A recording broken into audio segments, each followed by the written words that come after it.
What's up YouTube, it's JAYEBLONCO and I'm back with another reaction video, and I just want to talk about the Knicks game with the Trailblazers, and I feel like we should start off with the Warriors game. First, the Warriors game was real aggressive. It was a lot of calls played, it was a lot of fouls played, the game was stopped a lot. So generally speaking, like I wouldn't say like it's a fact, but referees, they watch how players play and they watch how games are played and they try to make it a better experience for the viewer. So it's not so much clock stopping and things of that nature. So basically, from that game, that was a good game for the Knicks where they was able to get to the line a lot. You had Quickly getting to the line a lot, you had Burks getting to the line a lot, and you also had Randall getting to the line a lot. And Quickly and Burks, they also, you already know, they have their ways of how they swipe and get to the line and different crafty ways of getting to the line. You know what I'm saying? And I feel like after that game, the referee started calling it a little bit closer or a little bit loosely based on how the Knicks has been playing. For example, like Randall going into the hole and he was bullying Bagley, and it was a lot of times where Bagley was aggressive on the defense, but they would let them play through it.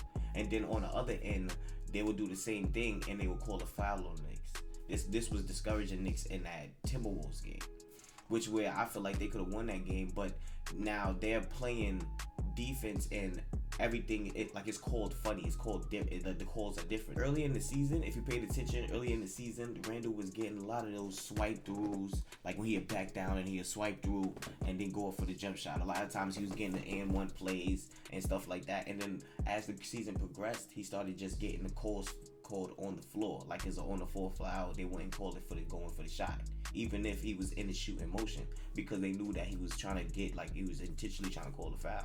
And they do it too quickly. So in the midst of all of that, now like Randall would be arguing back and forth with the refs and stuff, but on the other end of the court, a player would swipe through and get that foul call just because it's a foul. But it's like they're paired. See, look at this. Quickly 31 points, 5 for 8 from the 3-point line. He played a beautiful game. That's beautiful that would pop up like that too. You know what I mean? That's great. Shout out to Knicks Lights. You know what I mean? I watch all their highlights. They always be on point with the scores and everything. We gonna put that down though.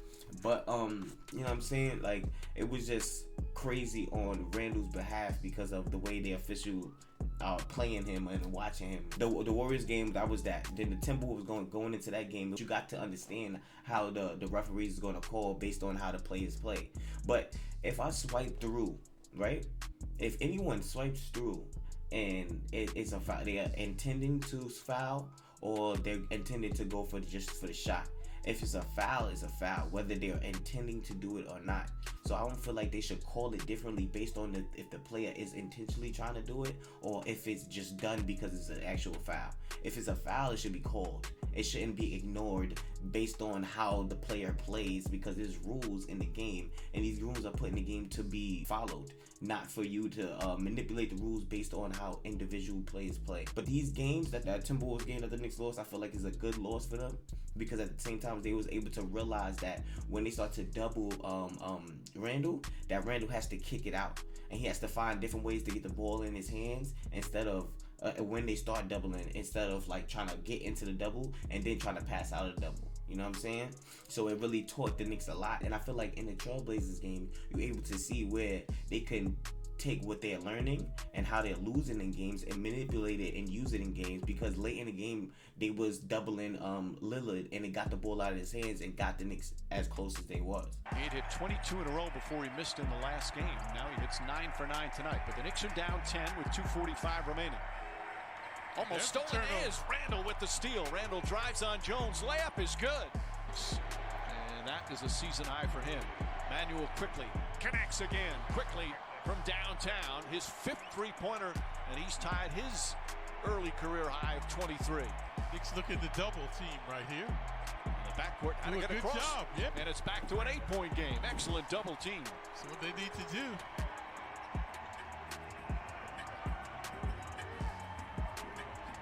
Lillard taking time off the clock. They want to get the ball out of Lillard's hands. Derrick Jones drives inside. Wild pass, throws it away. I don't think it's an ejection. Randle goes 1 for 2. 7-point game. Look at the double team. They got tangible results. Putting the pressure on, making him use the 8 seconds to get it across the timeline. Randle on Simons, pokes it away and steals again. So I feel like with these 2 losses from the Knicks and the big win from the Warriors, you can really put them together in a trilogy and really look at them and analyze them, as the Knicks are really developing as a strong team. They're learning how they're losing, and they're learning to win as a team. So moving on from the Timberwolves game and moving to the Trailblazers game, I didn't see the first and the second quarter, because usually the website that I go on to watch the games, I don't know what was going on with it, but it wasn't just broadcasting. I had to find a new website, and so I got in there a little bit, basically the beginning of the third quarter and the rest of the fourth quarter. The fourth quarter is really was able to see where the Knicks like they came a long way, and they continued to come a long way quickly. He was coming off the curl. He was hitting a lot of threes. You know what I'm saying?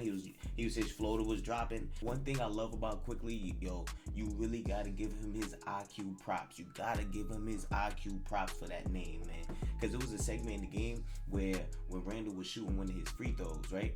Lillard went over to one of his teammates, and I guess they was orchestrating the play, and IQ had peeped it going on, so he come up and he scoot up behind him to hear they play, and then right after that he calls to somebody else like, yo, and then right after that him and Randle got a steal on Lillard. You gotta get it together, try to get some stops, try to get in transition. Obviously they have not been able to contain Lillard. And it was a one sequence in the corner where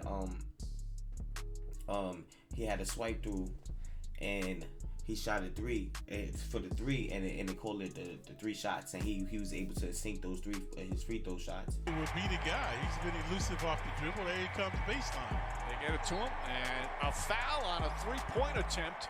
Derrick Jones, the Blazers trying to say a side-to-side swipe. That is inexplicable, folks. Despicable. But there's no question he got it and looked to shoot. Jones was right there. There's no reason to foul. Look at this. That's the upward motion. It is side to side, but he's clearly going to in the upward motion to shoot. And then right after that, while he's at the free throw line and he's shooting his last free throw, Randle inadvertently fouls, I don't know, the guy that was next to him, but it wasn't really him. Quickly, calmly sinks the first 2. Not even hitting the rim. Cantor comes back in the game with Anthony. They couldn't ask for anything better, folks. Very little time elapsed. Time is stopped. They're taking points off the board, so getting closer here. Portland, by the way, still has a timeout left. Be interesting to see if they call it to advance the ball, but that's so most likely. Knicks are compelled to foul, right, Mike? How about quickly, Clyde? 6 straight free throws, and they call a foul on Julius Randle. Yeah, we see Covington. some folly, by golly. See Randle trying to just check on him. Covington clearly took a shot. Emmanuel Quickly, 6 consecutive free throws made, 29 points now. Right side of the screen. Oh, see that? It's Cantor. Inadvertent. Right, that happens all the time. Cantor pushed him into it. The Knicks would be, I think it'd be worth a challenge. Well, no, he took a couple of shots, Mike. But it looked like, let's see that one. I hope we can see that replay again. Like disqualification. Did they call a flagrant? Yeah, I think they did. I heard disqualification. A flagrant foul called on Julius Randle because the contact came to the head above the shoulder. Wow.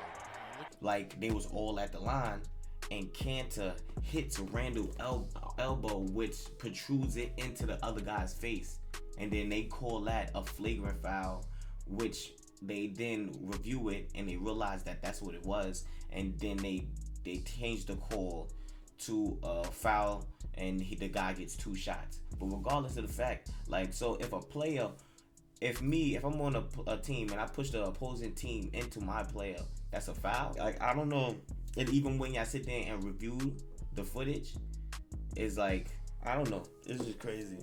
This is crazy. But I feel like this was a good loss. As crazy as that sounds, it was a good loss for the Knicks. I'm glad for the Knicks. I'm proud for the Knicks. I'm happy to see how they're gonna do on Tuesday. I don't know who they play on Tuesday. I think they play Jazz. They play Jazz on Tuesday. They beat the Jazz before, but the Jazz is like the hottest team in the league right now. You know what I mean? They going crazy. But we're gonna be here for that game. We're gonna be here for all the games, man. It's Jay Blanco and I'm out. You know what I mean?